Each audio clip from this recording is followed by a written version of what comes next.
केवलं ज्ञानमूर्तिं द्वन्द्वातीतं गगनसदृशं तत्त्वमस्यादिलक्ष्यम् एकं नित्यं विमलमचलं सर्वदी साक्षिभूतं भावातीतं त्रिगुणरहितं सद्गुरुं तं Namami.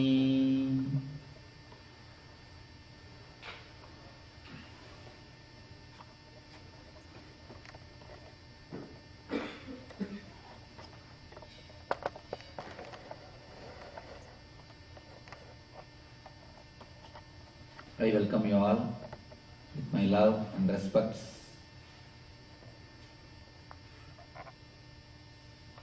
I am very happy to be again here amidst of you all.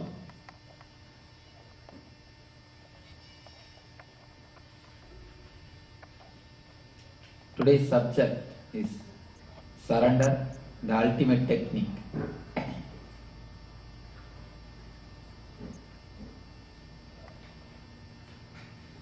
First, let us understand what is technique.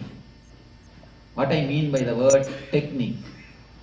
Then we will understand what is ultimate technique.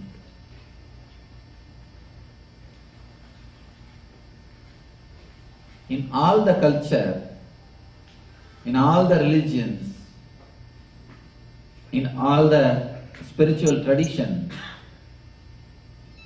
one thing is accepted: the man has come down from his level. Man is not as he is supposed to be. In Christian tradition they say, in the time of Adam and Eve, we were pure, full of bliss, joy, ecstasy. Once the Adam tasted the apple, we came down. We are degraded. In Hindu tradition, in the Eastern mythology, they say there was a time called Satya Yuga. In course of time, we are degraded. We have come down from our level. In Buddhism, again they say we lived in the age of Dhamma, the pure righteousness. In course of time, we have come down. In every tradition, there is a faith, there is a belief that man is not as he should be. Man has come down from his level, from his conscious level or his being level. There is a beautiful Upanishad mantra which says, Shrunmand Vishve Amritasya Putraha. You are the children of immortality. You are the children of gods. In all the tradition, in all the religion, all the masters, they agree one thing: man has degraded himself.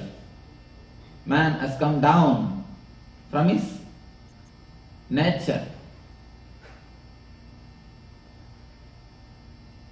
He was totally in a higher state, different state. He has come down from his reality.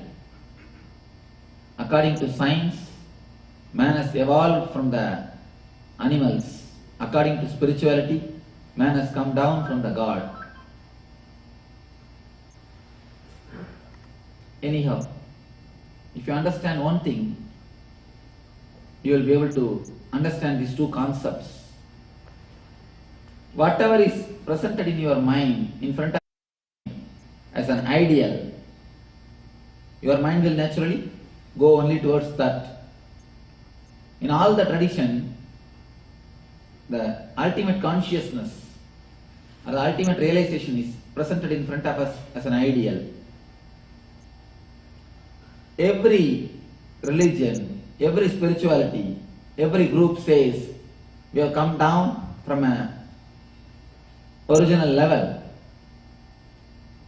We have to again go back to the same consciousness. Christians use the word heaven, Hindus use the word moksha, Buddhists use the word nirvana. Each one has got their own words, but all of us understand we are supposed to reach the higher level than where we are existing, where we are at present. Technique means the method which can take us towards the higher level. That is what I call it as a technique. Technique is like a ladder which can take us to the higher consciousness, higher method. There are thousands and thousands of techniques in the world to elevate our conscious level. Even sitting silently is a technique to go beyond the mind, to enter into the consciousness, to elevate ourselves from the ordinary plane. There are thousands of methods. Every religion has got at least thousands of techniques. And everything we do in the name of religion is nothing but the technique to elevate yourself from the lower consciousness to higher consciousness, from man to God, from mortality to immortality, from mundane to divine. Doing arati, just now you saw, doing puja, everything is a technique, method to reach the God, to go near the consciousness. An ordinary breathing technique to the puja, all the level techniques, everything is just a method to reach the divine. The way in which we travel, the way in which we move towards the consciousness, towards the spirituality is only called as a technique. There is a beautiful book called Bhagavad Gita from a great master, Sri Krishna. In that, about thousands of techniques, he is giving his teachings to his close friend Arjuna. About thousands and thousands of techniques, meditation techniques, and the method to evolve from the ordinary level to higher level, method to reach the higher consciousness, the method to reach the divine consciousness. He speaks about so many techniques, so many methods. Every chapter, every sloka is one technique, one method. After listening so many thousands of techniques, Arjuna is totally confused. He asks the master, "O Lord, after listening so many hundreds of techniques, after hearing about each and every method, I am more confused. Please tell me, what is the ultimate technique? What is the right technique?" Even in our ordinary life, we are totally confused because we listen so many methods, so many techniques. Every master gives his own technique as the best. Every religious leaders, they give their own techniques as the best. Every enlightened person gives their technique as the ultimate technique. There is a beautiful sloka. If two rishis says the same thing, be sure someone is fake. It's the truth. If two rishis says the same thing, be sure someone is fake. Because no two enlightened man can speak or can behave in the same way. Enlightenment means everyone flowers in their own way. It's a uniqueness. God never creates the same way. He creates only unique flowers. When a person becomes enlightened, he is totally unique on his own way. So each master gives their method to the society, to the humanity. Each person present their technique. There are thousands and thousands of methods, thousands and thousands of techniques, thousands and thousands of ways to reach the divine. When Arjuna was confused, what is the method? What is the technique? I am listening so much from you, so many methods from you. At least Arjuna listened about the meditations from one man. But we people are in much worse situation than Arjuna. We listen from thousands of sources. What is the way? In earlier time, the meditation or spirituality was more or less like a seller's market. Now it is a buyer's market. In the early times it was seller's market. The masters used to decide. Now the disciples can decide which is the best way. Go to the website and click meditation. You will find at least 200 websites which will be giving you the techniques or the methods or the details. So the total is different. What to choose, what to do, what is the way, what is the method. And more than 90% of the people, seeing such a big confusion, they stop entering into the spirituality. In no other field so much of confusion, but only here. Why? What is the actual method? What is the way? The confused Arjuna is asking the Krishna, what is the way? Tell me the final way, final method, the ultimate technique. A beautiful one sloka or one word. Krishna says, I think this is the gist of the whole Gita. Gita is like an unabridged dictionary of the world philosophies. You can see the seed of all the philosophical trend in Gita. All the philosophies of the seeds, all the philosophies, the seed of all the traditions, the seed of all the spiritual techniques you can find in Gita. It's like an unabridged dictionary of the world philosophies. Krishna says very beautifully, it's the last technique, the ultimate technique. Leaving all the dharma or leaving all the confusions, just surrender to my feet. I'll take care and I'll give you the liberation. The beautiful sloka.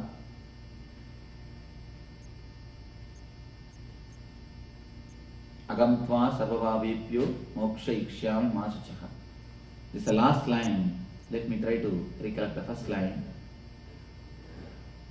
Sarvadharman parityajya saranam vraja aham tva sarva bhavebhyo moksha ikshami masuchaha.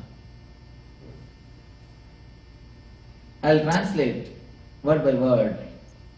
Leaving all the techniques, all the methods, all the route. Dharma means the method to live, the way of living. Leaving all the route, all the method, all the way to live. Drop everything. Don't bother about everything. Surrender everything at my feet. Sarva dharman parityajya. Not even a bit. Don't carry even a bit. Parityajya. Leave everything. Mam ekam saranam vraja. Just surrender your whole being to me. Agamtva sarvabhavebhyo moksha ikshami masuchaha. I'll remove all the darkness, negativity, sin from your being and I'll liberate you in the ultimate sense. I'll give you the ultimate enlightenment. This is the last word given by the Krishna. I think not only by Krishna. This is the last word anybody can give. This is the last word of all the great masters. Same. Jesus tried to say, I am the gate, and I am the path, I am the goal. In every master's life, you can see the last teaching, the last saying will be surrender. Just surrender, surrender, surrender. The last word of all the masters will be just surrender. Ramakrishna says, who came as Rama, who came as Krishna, is the same person who has come down as Ramakrishna. Surrender, I'll take care. Every master, in the end, they finish only with this word. Sarvadharman parityajya, mamekam saranam vraja, agam tva sarvabhabebhyo, moksha ikshami masuchaha. Surrender is prescribed as the ultimate technique. Surrender is said to be the ultimate method to reach. What is the meaning of the surrender? As soon as we hear the word surrender, we always think, oh, this is the easiest technique. This is the easiest method. For surrender, you don't need to do anything. Any other method, if it is a meditation, you need to do something. If it is a puja, you have to do something. If it is a yaga, you have to do something. For every technique, you have to do something. For the surrender, you don't need to do anything. So everyone feels surrender means doing nothing. So we don't have to do anything. And many people come and tell me, Swamiji, I have surrendered everything, but nothing is happening in me, what to do? The very word that I have surrendered everything, nothing is happening inside me is wrong. If you are really surrendered, you will not even have the expectation what should happen or what should not happen. When you say that nothing is happening, be very clear, you are not surrendered. Most of the time, the surrender word only is used, never it is understood. Now let us look into the mechanisms of the surrender. What is actually surrender? What masters mean when they use the word surrender? When they use the word surrender, it totally differs. When you use, it is totally different. Let us see the meaning of the masters, what they call it as surrender. 3 levels of surrendering is there. Surrendering the I. Second, surrendering the mind. Third, surrendering the I and mind both. Let me explain step by step. Surrendering the I, surrendering the ego, surrendering your mind, mental setup, surrendering your conditioning. Somebody went to Ramakrishna and asked, Master, I have the habit of drinking. How can I give up? He said, surrender it to Kali, automatically you will give up. You will become alright. The disciple asked, how can I surrender this to Kali? He said, whenever you drink, before drinking, take Kali's name and offer the drinks to Kali and drink. Strange solution. But the man went and practiced. Before he started drinking, he said, oh Kali, this belongs to you. So he offered it and started drinking as a prasad. The record says, in 3 days, the man not only he stopped drinking, he says, I am not able to drink anymore. I felt totally, I have forgotten the outer things. Of course, when you sincerely surrender, something starts happening in you. Some deep transformation starts happening in you. The change from the mind to the energy starts happening in you. It's a very deepest layer of transformation which is very difficult to be explained. Only when you have the taste Only if you have one glimpse of surrender, at least if you have tried, then you will be able to understand what I say. You may be surprised. How can a man give up addiction just by offering the alcohol to a god, to a deity? But when you offer, first your heart starts feeling, how can I offer this thing to Devi? How can I offer these things to the God, to the goddess whom I love? The next thing, if I can't offer to the goddess, how can I drink? After all, the same goddess is residing in my body. After all, the same goddess is residing in my body, in my system. How can I offer that to me? So naturally, third understanding is, when I can't give it to the God, the same God is residing inside me. How can I pour it and disturb the system? The surrender has given him intelligence. The surrender has given him the understanding. Naturally, the natural understanding has made him drop what he was doing. One more thing, when you really intensely offer your mental setup or your mental conditioning at the feet of the master or at the feet of the God, you will see it gets totally disintegrated. The mind itself is nothing but the habit. Your I is nothing but the set of habits. Your ego is nothing but the set of conditionings. When you offer that to your master's feet, when you surrender the I, you will see it totally gets disintegrated. A small explanation will make you understand.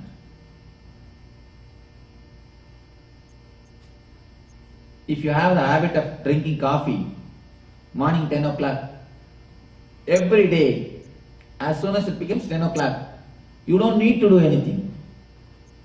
Just automatically inside, the mind will ask, now it is 10, get me coffee. The habit. Because of the habit, the mind will ask. The same way, even your thoughts are nothing but the conditioning. Even your moods are nothing but the conditioning. Even your mind is nothing but the record. Just like the habit. Just like the habit coffee. You have the habit of worrying. You have the habit of excited mood. You have the habit of responding to every situation. If you understand one thing, you will be able to understand. If somebody criticizes you, immediately you respond. You try to react. You get disturbed. Then you try to criticize him back, or you try to rebuke him. If somebody praises you, you feel immediately flattered.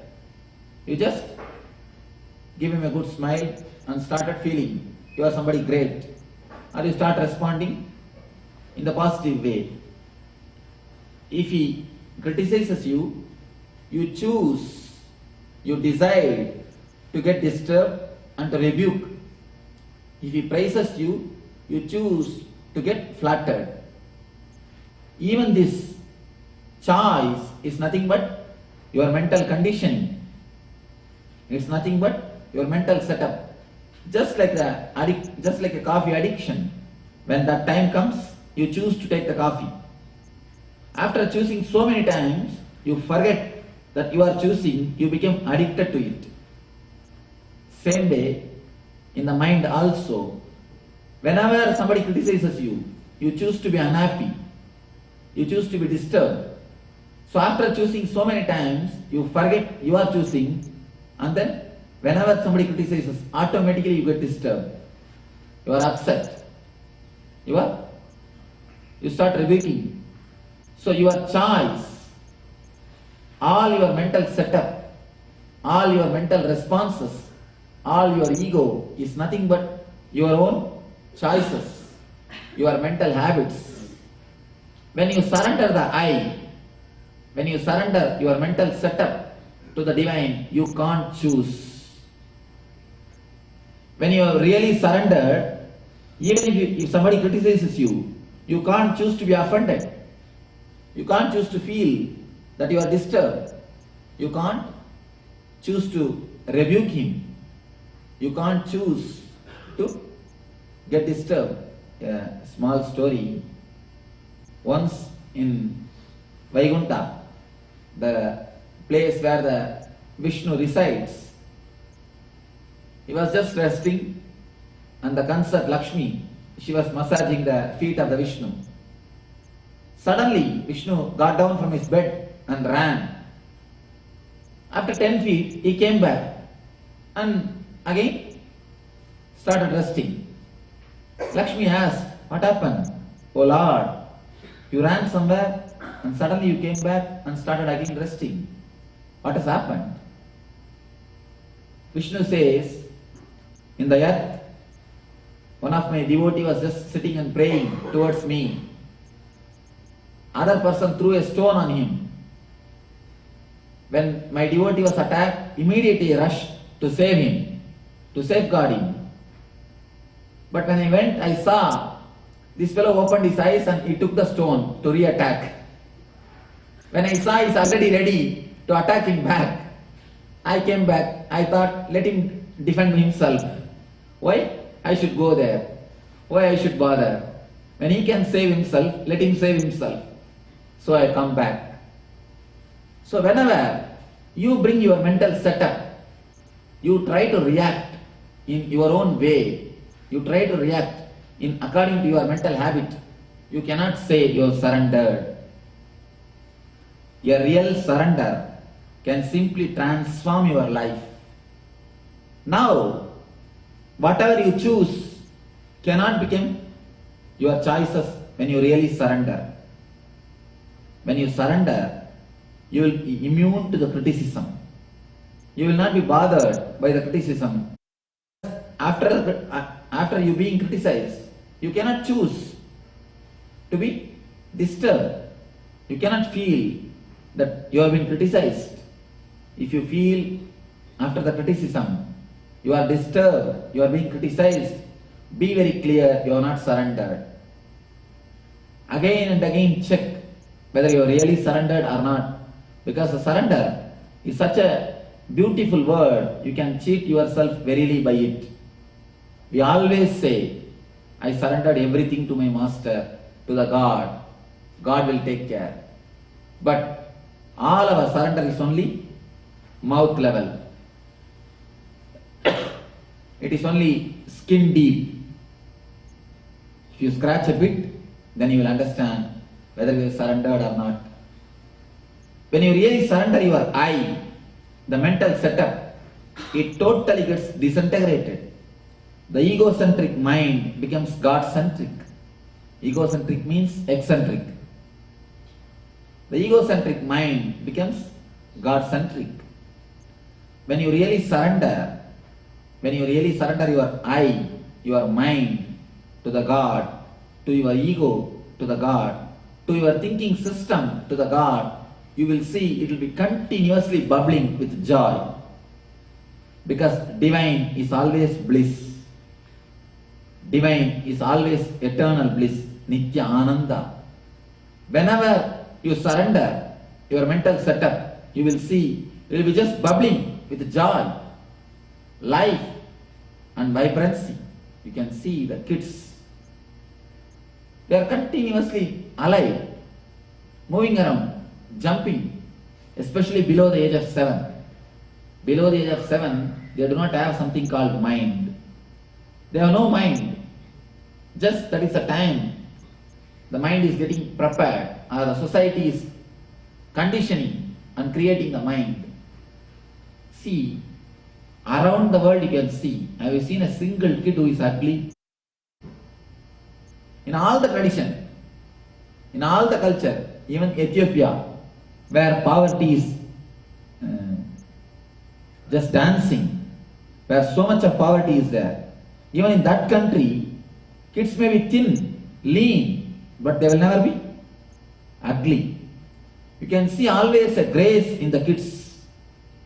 Have you seen a single kid who is ugly? No. Have you seen a single grown-up man who is beautiful? Why? The mind enters.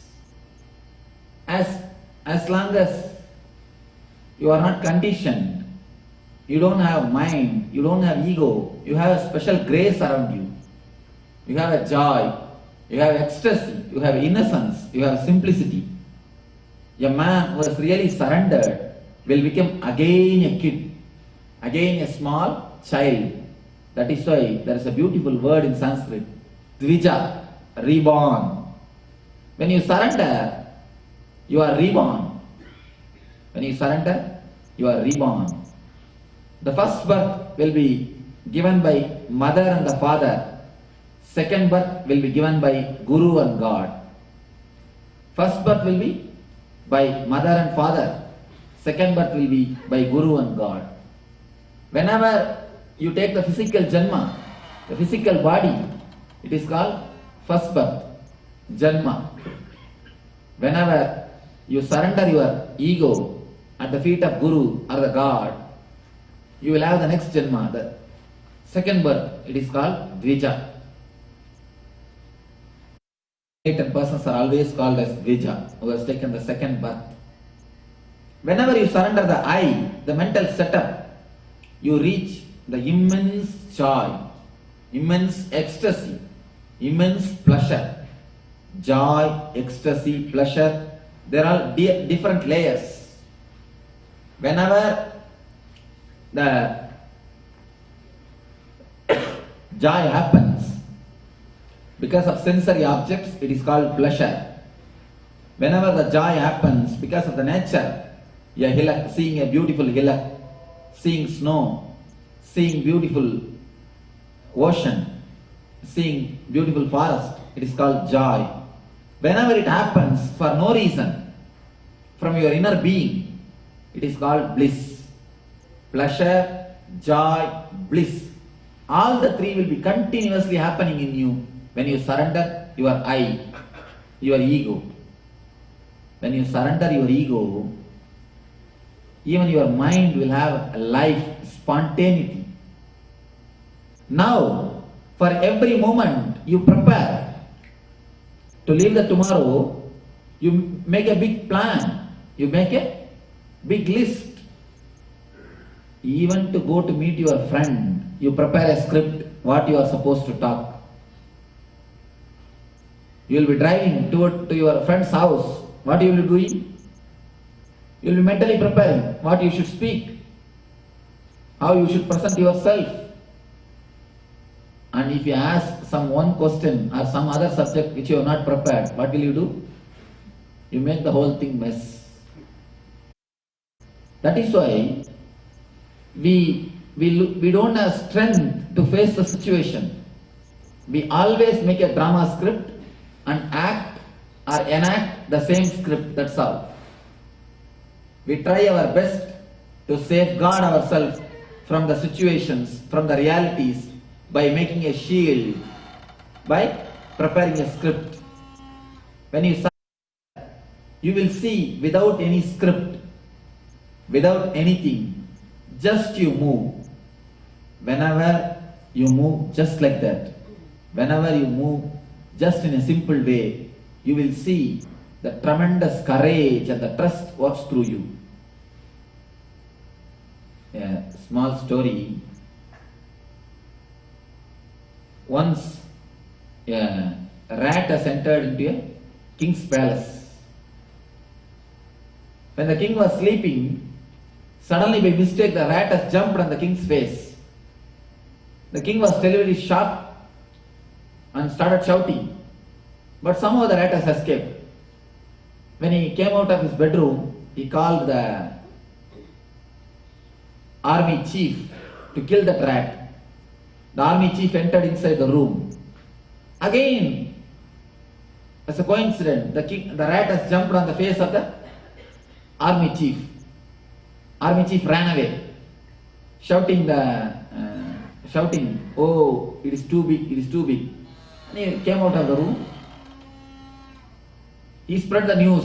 There is a big rat inside the king's room, which is terrible. Nobody can do anything, and moreover, now he has to save his face. So he started exaggerating the power of the rat. News spread all over the country. There is a rat which can never be killed. Then the palace security, they called the palace cat to kill the rat. They already informed the palace cat the king could not do anything and the army chief couldn't do anything. The palace cat was brainwashed. So when the cat entered the room itself, it was having terrible fear. So slowly when it entered, again the rat jumped on the face of the cat. Cat was totally shocked, frightened and ran away. He came back. When he came back, to save his face, he has to tell some more stories. He started telling, no, it is not an ordinary rat. It's almost double size than me. It started telling all stories just to save his face. Any of news spread like this? Finally, almost the whole country is frightened, afraid of that rat. King declared, anybody who kills that rat will be given a big prize, award. The news is spread all over the country. Finally, one farmer, a man who does the agriculture, he asked his cat, can you try, if you kill that rat, at least you will have one day food. I have nothing to feed you. Why don't you try? The cat said, all right, why not, let us go. The farmer took the cat, went to the palace, but all the cats have warned this cat, don't try. Even the palace cat could not do anything. The palace cat has got lot of training in hunting the rats. Even with all the training, with all the methods, techniques, it could not do anything. So don't go and try. But anyway, this cat told, let me see what is there. This cat entered the room, simply went, killed the rat, came out. So there was a big function to celebrate, to give award to this cat. Somebody asked, how did you manage? How did you kill? Even king could not do anything, army chief couldn't do anything, the palace cat could not do anything. How did you manage? The rat very clearly replied, what? I managed. No, I am a cat. I can verily kill the rat. Over. One word. I am a cat. My nature is to kill the rat. There is nothing in between. It is our mind which makes everything big. A simple one word, if you understand this one word, I am a cat, my nature is to kill the rat. There is nothing. What is there? It is very nature. But the cat has understood and respected its nature. The very nature it can do, it can achieve. But what we do? Even to face a friend, we need a script. We don't trust our nature. We don't believe we are beings, we can achieve something. We need everything. For everything we need a script. Only with the script we try to act. We never feel, we never trust our nature. We never feel confident to achieve something, to do something. The cat simply said, I am a cat. I can really kill the rat. There is nothing special is necessary. There is no need for any technique. There is no need for any training. My very nature is to kill the rat. That is more than sufficient. The same way, your very nature can make you live in bliss. Your very nature can make you surrender to the ultimate, can surrender to the divine. But anything and everything, we know how to complicate it. We know how to complicate. Your conditioning, your mind, your working method makes everything complicated. even to talk to your wife, you create a script. Before coming to the house, you make the script, what to tell, what to speak. And one more beauty, if you tell truth, you don't have to keep the things in memory. If you always speak truth, you will not have any problem. There are many people come and ask me, Swamiji, please help me some way to have memory. Why people want memory? If you look into yourself, you will understand. We want memory to remember what lies we told last time. If you say the truth, if you speak the truth, you don't need memory. You have enough of memory. God has given us enough of memory to live our life. But only remember the lies, we need more memories. More memory. Because where you told which lie, who knows? If you continuously tell lies, you need to remember all the lies. That is why most of the time we struggle or suffer and we complain, no, I have no memory. If you say the truth, you don't need any memory. If you live based on truth, you don't need any script to live your life. Why we are so much afraid to face the life? Every moment we show what we are not. That is the truth. With everybody, we project something what we are not. That is why we prepare a big script. Every day you have to project the same way. First day you projected some way to others. You have to keep the projection. To keep that projection again and again and again, you have to create your script. Around the world, I am traveling around the world. Hours together I am speaking. Of course, people who live around me, they know I have neither time nor interest in preparing for my discourses. I never prepare and neither time. Before entering into the hall, PRO or the secretary will tell, Swami, today this is the subject. All right, over. Somebody asked me, Swamiji, hours together you are speaking. How? How are you able to speak hours together without any preparation? And if you live around me, then you will understand. I have no time, nothing. How? My only one answer, if somebody asks you what's your name, do you need to prepare? No. You don't need to prepare. Your name has become your experience.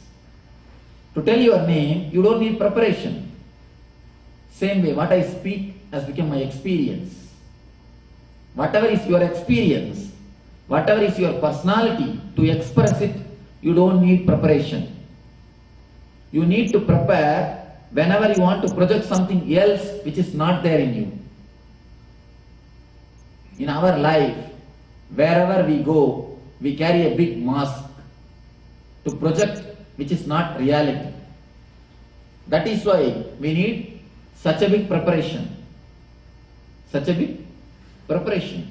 And even with all the preparation, finally we make everything mess. We are so much bothered not to commit small mistake.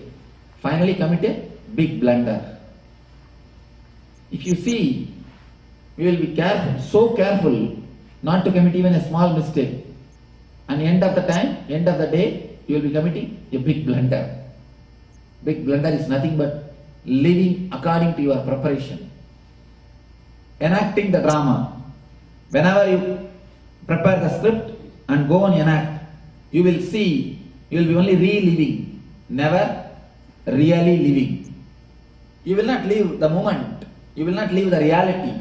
You will not live the life. You will be repeating what you have prepared. You will be reacting, you will be enacting your script. When you really surrender the I, the ego, you will surrender the mind which continuously prepares script for your life. You will have tremendous spontaneity, courage, trust to trust your intelligence. Live the life as it is. Live the life as it comes. Accept and welcome the life as it flows into your living, into your life. There is a beautiful verse in the Gita. Ananyas chintayanto mamye jana paryupasade desham nityabhiyuktana yogakshemam vahamyaham. If you just continuously merge in me, merge in the divine, all your needs and all your necessities, there are two things, yoga and shema.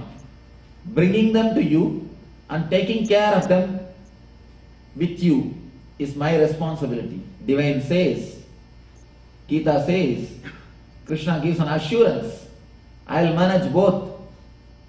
How can this be? We may think, how can this be? Just by surrendering to Him, how can He take care of all our needs? When He says, I will take care, it means He will activate, He will let you have the intelligence and the courage to have everything, to live everything. Now, whatever you may have acquired, you may have all comforts, but you do not know how to live. Because you continuously live according to your script, not directly relating with the reality. Only when you surrender, you know how to live with the reality. You start living with the reality. Only then, whatever you have, even your physical pleasure, physical comforts, you will be able to enjoy only when you drop your mind. If you have your mind, anything, every situation, you have a script for it. You react only according to that. You never react, you never act from your being, from your very self. Only when you drop the mental setup which is already prepared, which is already created by the social conditioning, you will see the growth happens in you. Growth is never evolution. By evolution, how long it can happen? No, only by revolution. Evolution means slowly growing. Revolution means just surrendering. When you surrender, revolution happens in you. When you try to grow by yourself, only evolution can happen. In the process of evolution, it took 5,000 years for a chimpanzee to become a man. For a monkey to become a man, it took 5,000 years. If the same way if you grow, it is going to take another 5,000 years for man to become God. Who knows whether it is a 5,000 or 50,000? No. We cannot wait so long. So, never evolution, always revolution. Surrender your whole being. You will see the revolution starts happening in your being. Surrendering I, surrendering the mental setup, totally changes your being. It shifts you from the thinking to the energy, from mind to no mind, from mithya to nitya. Next, surrendering the mind. Here comes a big trouble. Mind means possessiveness, the things which we possess. Even we can surrender the mind, but never the possessions. We always think first is the ego, next is possessions. There is a saying in Tantra which says, your ego itself is based on possessions only. It's a strange thing, but I myself analyze with the energy, it is true.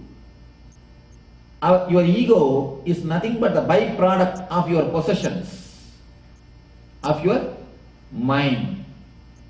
Whatever you think as yours, whatever you think as mine, from the possessiveness only, your mind itself originates. If you look little deep, you will be able to understand all your idea about mind only creates the idea about I.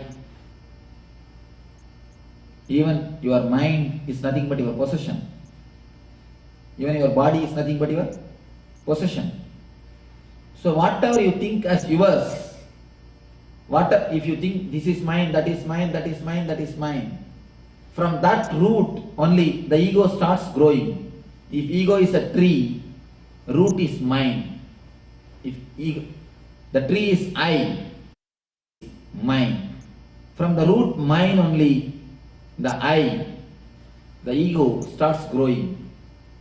That is why if your wealth is growing, if your mind is growing, if your possessions are growing, you feel you are expanded. You have become solid. You become somebody. You have become free. But we forget to understand, by the expansion of the comforts, by the expansion of the outer things, by the expansion of the mind, by the expansion of the possessions, you have the freedom. It's not that you don't have freedom. You have the freedom. But you have the freedom to choose only your sufferings, not to choose between joy or the suffering. You have freedom. Of course, if you have more money, you can have a better car, you can have a better house, you can have a better accommodation facility, you can have better things, you can have better things, you have more choices. But choices between suffering and suffering, never between suffering and joy. If you want to have the choice between suffering and joy, it is always only by dropping the mind and I, never by possessing the mind. Till you have the idea of possessiveness, even if you are enjoying the underneath the enjoyment, underneath the joy, you will have always a deep fear. When it will be lost, you don't know. The possession, the very possessiveness, the very feeling that it is mine will not let you enjoy. You can always see. The very feeling it is mine will not let you enjoy, because you will have the fear. When it will be lost, you don't know. The fear of losing it will not let you enjoy. I have always seen the man who does not have possessiveness enjoys the same object more deeply, because he will not have the fear when he will lose it. The person who continuously possesses it, person who feels possessiveness, who feels it is mine, mine, mine, I have always seen he will be only having, never enjoying. There's two devatas, two ideologies in Hinduism. One is called Kubera, another one is called Lakshmi. Kubera means the man who possesses never enjoys. Lakshmi means the person who enjoys. Wealth has got two aspects. Wealth with possessiveness. Wealth without possessiveness. Wealth with possessiveness, the Kubera. Kubera is called Yaksha. Yaksha means the man who has got but who never enjoys. He feels so satisfied in possessiveness, he never enjoys. If you see the old grandmothers, the traditional system, you can see them. They will have everything, but they will never enjoy. I myself have seen in the villages, Indian villages, one old lady, she lived some few houses next to the place where I am born and brought up. Early morning she used to always call me and tell me, please get me some tobacco leaves. I will ask her, give money, let me go and get it. I was a small boy. She used to tell, no, take from your father. Anyhow, my father used to give, and I used to bring the tobacco leaves and give it to her. I used to think that she is a very poor lady. So she don't have money.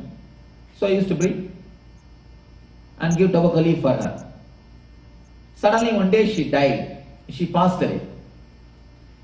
When she died, and before her death, in her house there used to be a big well.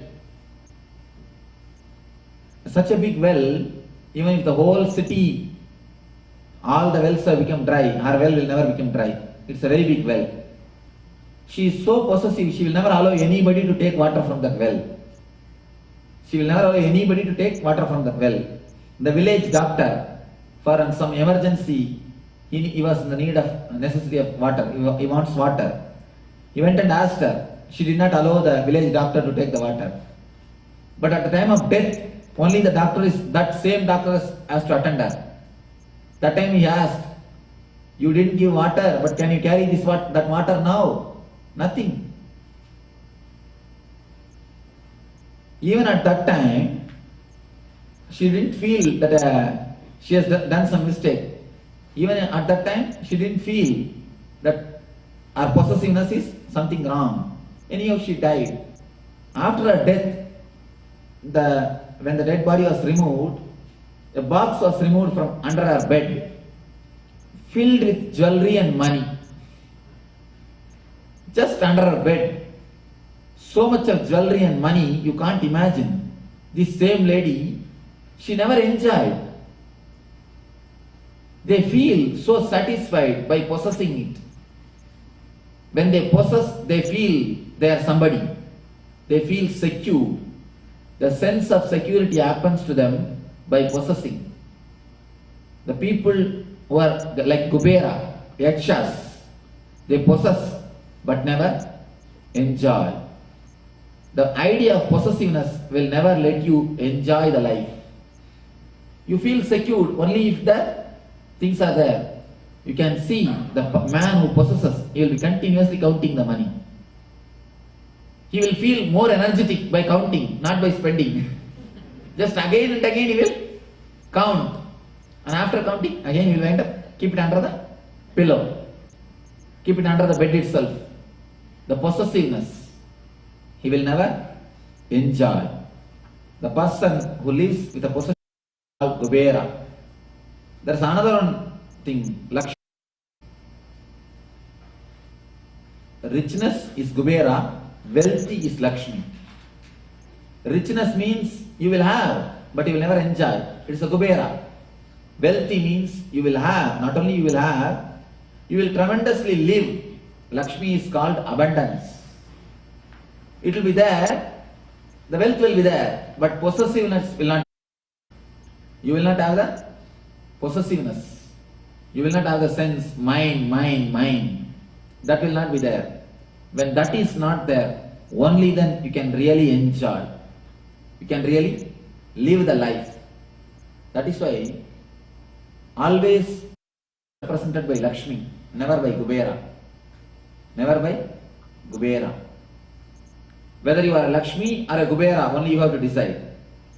If you surrender your possessiveness, the feeling of mind, you will be continuously joyful, ecstatic, enjoying. If you have that, whatever wealth you may have, you will have only the fear. When it will be lost, you don't know. We work to increase the height of our bed. We forget to increase the depth of our sleep. If you have the possessiveness on your bed, you will never be able to sleep because you will have the fear when the thief will come and take away, when it will be lost from you, when you will lose, who knows, the underground fear, the fear which is underneath in your mind will never let you relax, will never let you enjoy. If you have the possessiveness on your bed, you will never be let sleep. You will never be able to enjoy the relaxed mood. Whenever you drop or you come out of the possessiveness, whenever you are relaxed from the feeling of the mind, only then you will be able to live even the comforts, even the joyful life. Whenever you surrender the I to the existence, understand this one word. Never think because of you world is running, in spite of you it is running. That's the only thing. 50 years ago none of you were here. World was not running. It was perfectly running.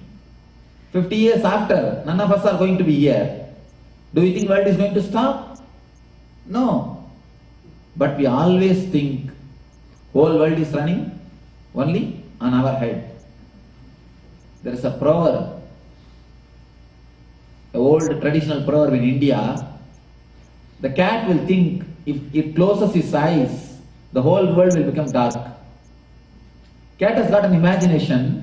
If he closes his eyes, the whole world becomes dark. That's why you can always see when the cat sneaks inside the house and tries to steal something, it will close his eyes. When the cat tries to drink the milk, it will close his eyes. It will have the imagination. The whole world is become dark. So when you think the whole world is running because of you, you are just like that same cat. You think if you close your eyes, whole world will be stopped. Never. It is never because of us. It is in spite of us. A small story. Once Moorg, the character whom I created to tell my stories. Moorg was trying to cross a river. He was sitting in a boat. The boatman started rowing. After 2-3 minutes, he shouted towards the boatman, hurry up, hurry up. The boatman was also putting his best. Then after 10 minutes, he could not consist himself. He started walking inside the boat, front and back. This side and that side he started walking. After half an hour, he started running inside the boat. The boatman said, please keep quiet, sit silently, sit. Why are you running? The Moorg replied, no, now I have no time to sit silently. I have to go urgently. I have to hurry up. If you run inside the boat, are you going to reach earlier? Never.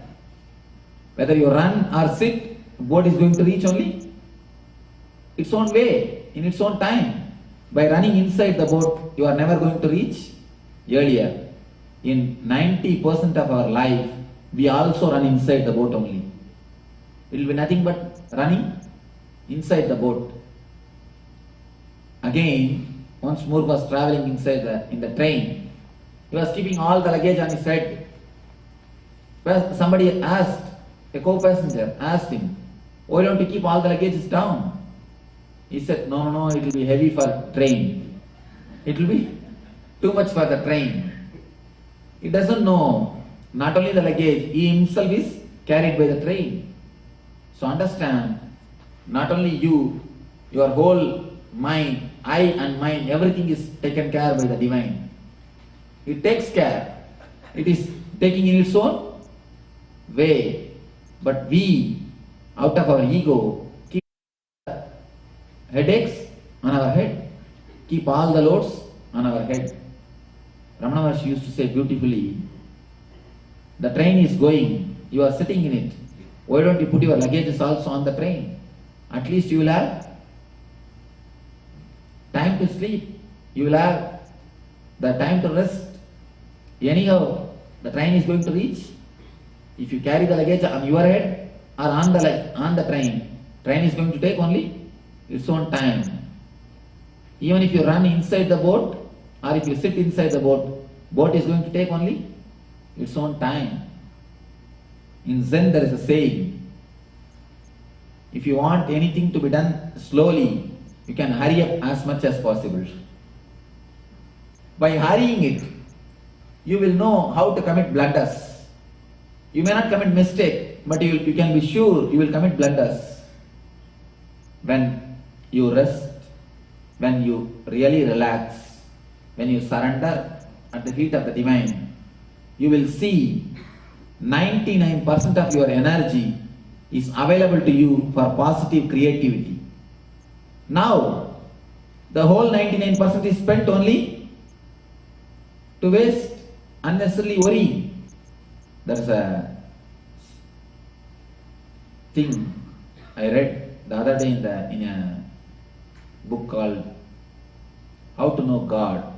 That's a beautiful book done by a philosopher. Court of law could not prove that God exists, but more than 90% of the people believe the existence of the God. The result of their belief is their creativity tremendously improves. Their life is more joyful. Their life is more ecstatic. Their life is more flowing. Why? Because the energy which is spent in worrying is stopped. They start creating. When you surrender, when you have faith, trust in the divine, when you really relax in the name of divine, the energy which you are using, wasting in worrying will be turned towards creating, turned towards positivity. I tell you, 99% of your worries never comes true.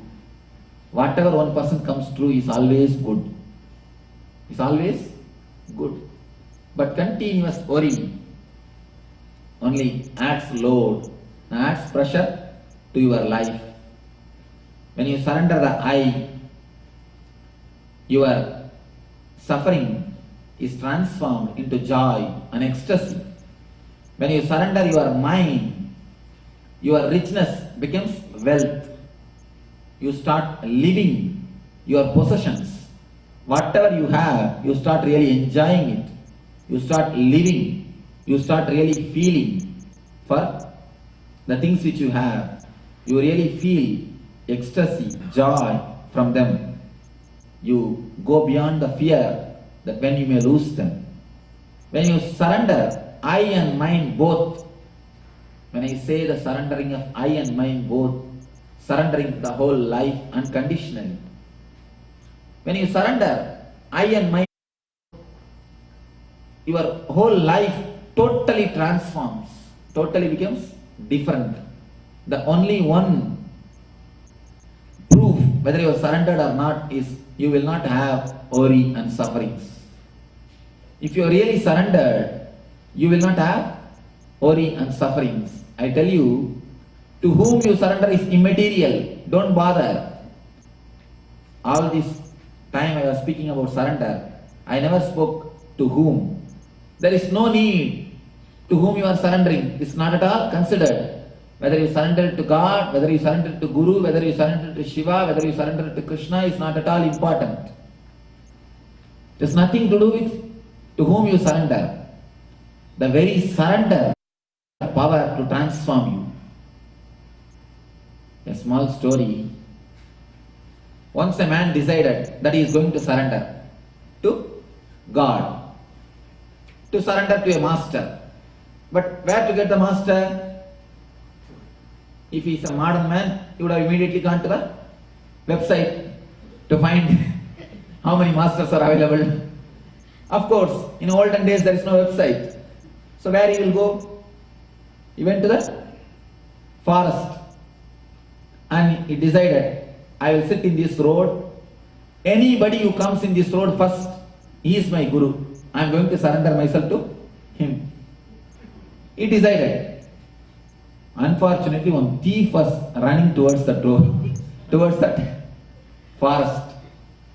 He jumped and caught hold of the feet of the thief and started shouting, "Oh Guru, oh Master, you have come here to save me.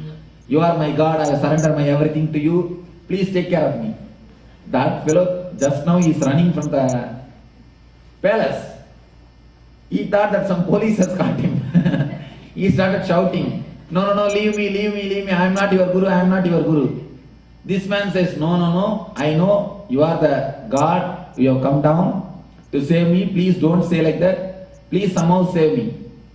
You are my God, I surrender myself to you. The thief thought, what can be done?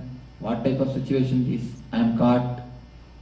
Then finally he said, alright, I am your Guru, now you do what I say. Sit, close your eyes, don't open your eyes till I say. Then the man said, perfectly alright. He sat, closed his eyes, sat silently.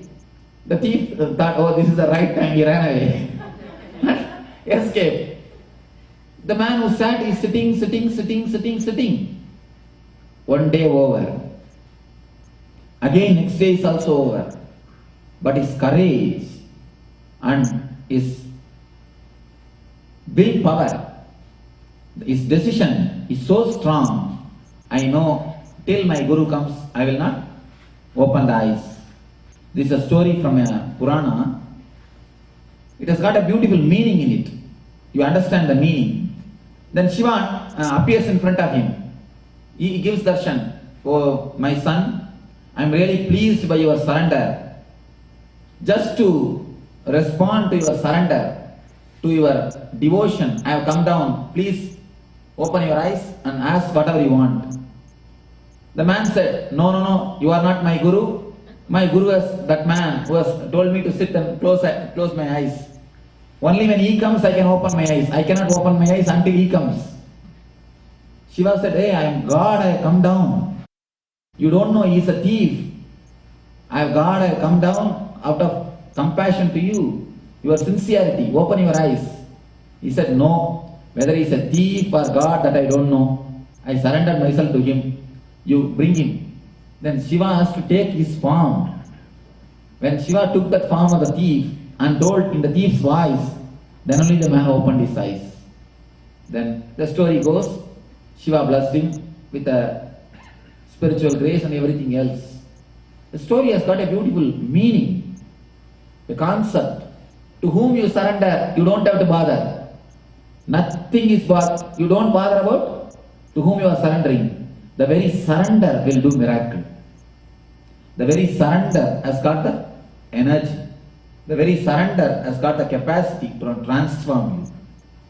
Don't bother to which form you are surrendering, to which name you are surrendering. Nothing is required. A story from Ramakrishna's life. There used to be a Pandit who lived in the bank of Yamuna, in the river bank. Every day morning he should be supplied milk. One day the milkmaid, she came late, the person who brings the milk. So the Pandit said, what? You didn't bring milk, it is so late. I will do my regular routine if you bring like this. The maid said, no, there is a big flood in the river. That's why I am not able to make in time. The man very casually commented, what river? What flood? People cross even the ocean of samsara by taking the name of Krishna. Can't you cross this small river? Even the ocean of samsara can be crossed by taking the Krishna's name. Can't you cross the small river? The maid thought, oh, okay. She understood. She's an innocent lady. Nothing much intellectual or nothing much logical. Next day she came in time. Every day she started coming in time. After a week, the Pandit asked, how you are coming in time? How? The flood has gone. All right or what? She said, what? No. Flood is coming every day. Flood is there. Water is there. But you only taught me how to come now. You told that by taking Krishna's name you can walk on the river. You can cross the ocean. You can cross the river. That's what I am doing. The Pandit got surprised. First he was not able to believe. He said, how can this be? Come and show me. The milkmaid, she took the Pandit to the river and she said, Krishna, Krishna, Krishna. She started walking on the river. The Pandit, he thought, when she can do, why not me? Let me try. He went near the river and he is telling Krishna, Krishna, Krishna and started lifting the cloth. His mouth is saying Krishna, Krishna, but he is lifting the cloth, and then he fell in the river, was taken away. The story says, from the story you can learn one thing, you don't have to bother from whom you are learning or to whom you are surrendering. The lady, you can see the innocent lady. She was surrendering to the idea given by the Pandit, but she has mastered it. From the person from whom you are learning or to the person whom you are surrendering is nothing to be bothered, or you don't have to bother about to whom you are surrendering, to whom you are offering. The very offering, the very surrendering has got the tremendous power to transform you. There is no need to worry about what is after, what is the side effect, what is the next step of the surrender. Most of the time, we have, before surrendering itself, we calculate logically. After surrender, what will I do this? What will happen to that? What will happen to this? Can you logically calculate after surrender what will happen? Never. If you try to calculate, you try to project your mind beyond surrender. If you know what will happen after death, then only you can know what will happen after surrender. Because surrender and death are one and the same. When you surrender, psychologically you die. You are reborn. Can you say what will happen after your death? No. Same way, you can never imagine, visualize what will happen after surrender. If you are imagining, if you are visualizing, be very clear you are not surrendered. Somebody goes and asks a great master who lived in India, it's called Papaji. Master, how will I know whether I surrendered or not? He says, this question will disappear, then you will understand you have surrendered. This question, whether I have surrendered or not, will disappear. You will not have the very doubt whether I surrendered or not. Your whole being will be just flooded, will be just bubbling with ecstasy and joy. Just the feeling of surrendering. Just the feeling of utter relaxation. Just the feeling of utter bliss. You will not think about the next moment. You will not bother about what will happen next. You will be totally relaxed. Not only duties, from your pains, from your sufferings, even from your responsibilities. You will see the responsibilities you will be doing, your body will be doing, your mind will be doing. It is not that just because you have surrendered, you will not go to your office tomorrow morning. You will go. You will be. The body will be carrying on. Everything will be happening. But you will see an utter relaxation in your system. An utter bliss in your mind. An utter easiness in your life. When you surrender the I, an utter bliss. When you surrender the mind, the utter relaxation. When you surrender the I and mind, a beautiful easiness in your life happens. This is the scale whether to measure whether you are surrendered or not. The surrender is only word or a deed. From this scale you can measure very clearly whether surrender has happened to you or not. It is just a decision, nothing else. A conscious decision. Surrender is nothing but a clear, conscious decision. The energy which can move my body, which can move this sun, which can move this moon, which is moving this planet Earth, can't it move my life? Understand? The bread which you are eating is becoming blood. It's not a small process. If you are a doctor, then you will understand how big this process is. The bread becoming blood is the biggest industry. Still now, human beings are not successful in changing the bread. Even if you are successful, you have to create an industry which runs miles. You have to create an industry which runs miles. But such a big process is happening inside your system. 6 feet height, in such a small system, such a big process is happening. The air is taken, the energy is, the prana is separated, the air is going out, the process is happening inside. If divine can manage so much inside your body, if divine can manage so much in this universe, your life, it can verily manage. Understand, existence is intelligence. Understand, the divine is intelligence. I have always seen people asking God, oh God, please give me this, Oh God, please give me that. And first thing they will ask. Next thing, oh God, if you give me this, I'll give you that. And Balaji is the famous God in India for bargaining. Anything, bargaining to Balaji. The third thing, they will start blaming God. I went to the temple 10 times. Every year I climbed that hill by walk, but nothing has happened.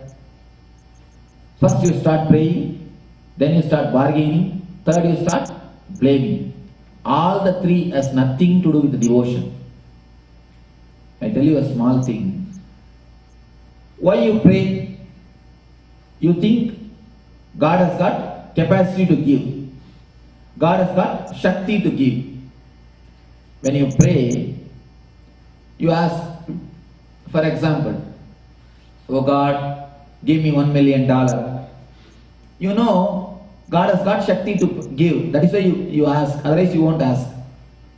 But when you insist, oh God, give me now itself means, you believe that He has got Shakti, but you don't believe He has got Buddhi when to give. Most of our prayers, that is what it means. We believe He has got Shakti, but we don't believe He has got Buddhi.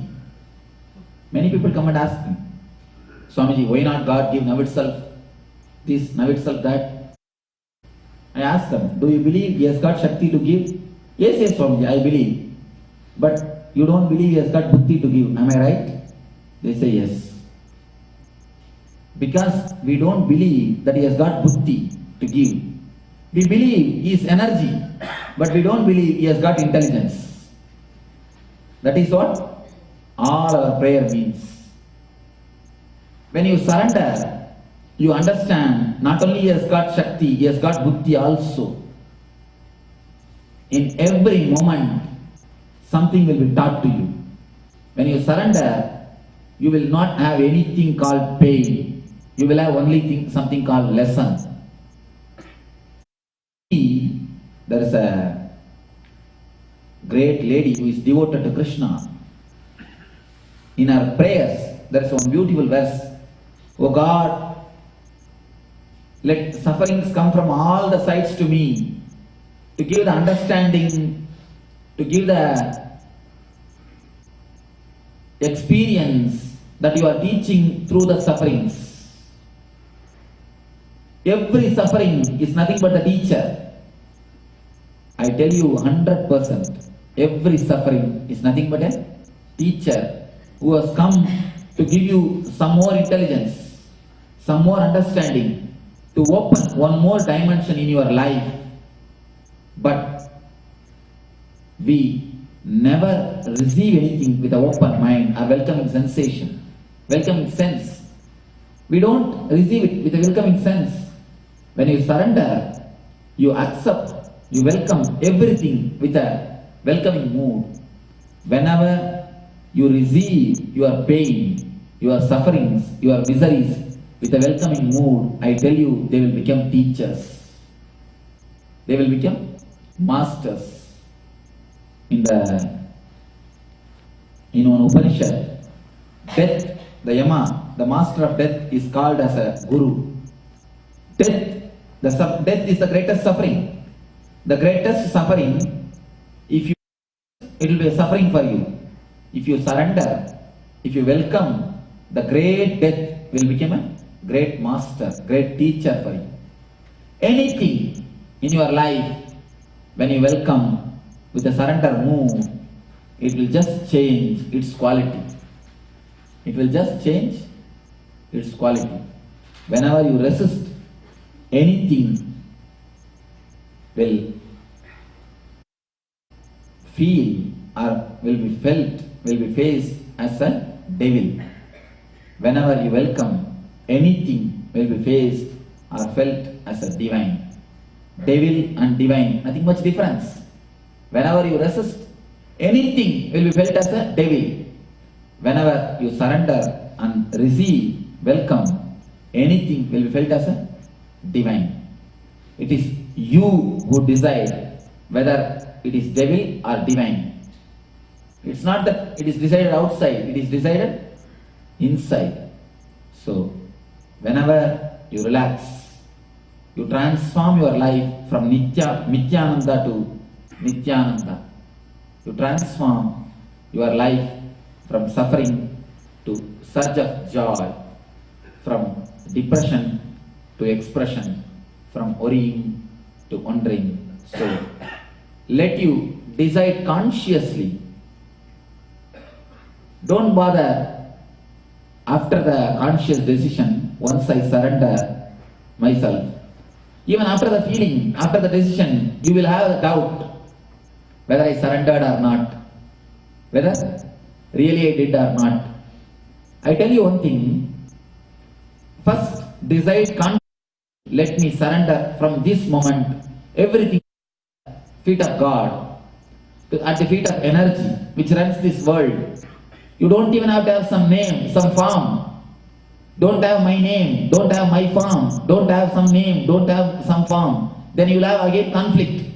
Oh, I surrendered to this God, then what will happen to that God? Will that God get angry on me?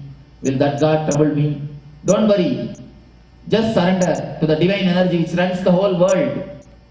Then, under the title, everybody comes under the title. Just surrender the energy, to the God, to the divine which runs this whole world, this whole universe. Let it run my life. And then, after that, naturally you will have a doubt whether I did or not. Then you say, even this doubt is the gift by the divine, same divine which is running the world. This doubt is also given by him. The intelligence to surrender and to doubt my surrender, both are his gift. Let me offer my doubt also, let him take care. Offer your doubt also, then you will see the transformation starts happening. As you are. Don't think, I'll just change myself and then surrender. No. You can never do that. Surrender as you are. Consciously, totally. Whatever is in your hand, whatever mind is in your hand, whatever possession is in your hand, surrender deeply. You will see your whole being will be flooded with a new feeling, new life, new energy, new bliss. So let you surrender at the feet of the divine. Let you enter, be in the divine energy, divine consciousness. Let this surrender happen to you. Let you be in, become eternal bliss, Nitya Ananda. Thank you.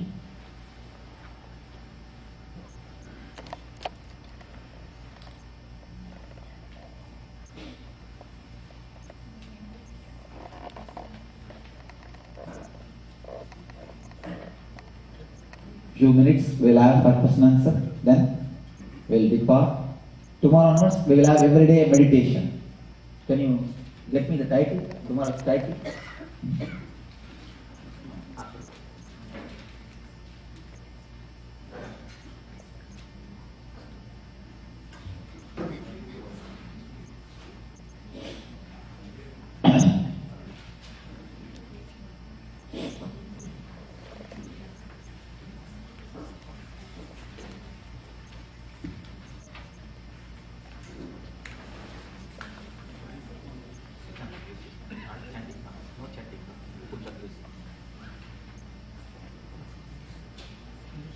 Tomorrow's subject is from worrying to wondering.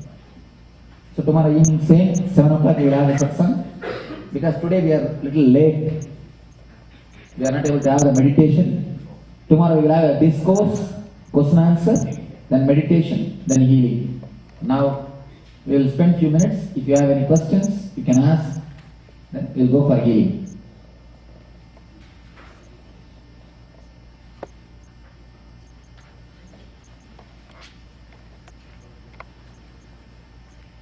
Yes. Why did you degrade ourselves to be born as human and going through all this suffering and trying to go back to where we shouldn't have gone? Why did God create? No, you said we degraded ourselves to come from God to be a human. I'm asking, why did you do that? because we are trying to go back to the same place where we left. You are asking why did we do that? Yes. How did it happen? One thing, if you ask why did we do that, you have to ask that question. Why did we do it? Because it's we who did it. Even this idea that we have degraded ourselves, we have to go back. It is just a technique to make you understand, to push you to go inside, to understand your real nature. It is not that actually you have come down. We have forgotten that we are really the ultimate energy. We have forgotten the true nature. That is why you are reminded you have come down. You can never come down. If you really come down, how can you go back? If you can come down from that state, even after some years you may come down again. It's not a permanent. If you can now, can't you come down after 500 years? You may. So that state is not a great thing. We have actually never come down. We are in the same state. We are continuously connected to the divine. Only thing we have forgotten. Why? The question why we have forgotten that we are divine. That question Vivekananda beautifully answers. That question cannot be answered from this plane. The question itself is asked from the logical plane. But in ultimate sense, you don't have logic. The problem, I will tell you from a small story.